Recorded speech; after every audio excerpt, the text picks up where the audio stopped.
Hey everybody, this is a quick video in case you have a Sony brand TV projector and it's acting funny and you just want to do a hard reset on it and just reset it to its default settings.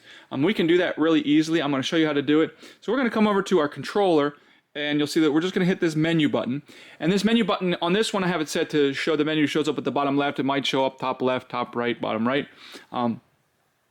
We just want to get to this menu here, and you'll see that it's straight from this menu here. You'll see it's white right here. Wherever it's white is where your cursor is. So if I can scroll down and up using the buttons, but I'm going to use the right button on all the way from the top. I'm going to use the right button on the control. I'm going to scroll over one and then down one, and you'll see there's this reset option. So all I need to do here is hit this reset, hit the OK button in the middle.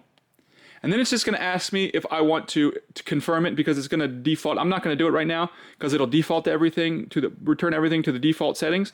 But anyways, if I go over to yes and click yes, it will just turn off and it will reset everything to the default settings. Thanks a lot for watching. Have a great day.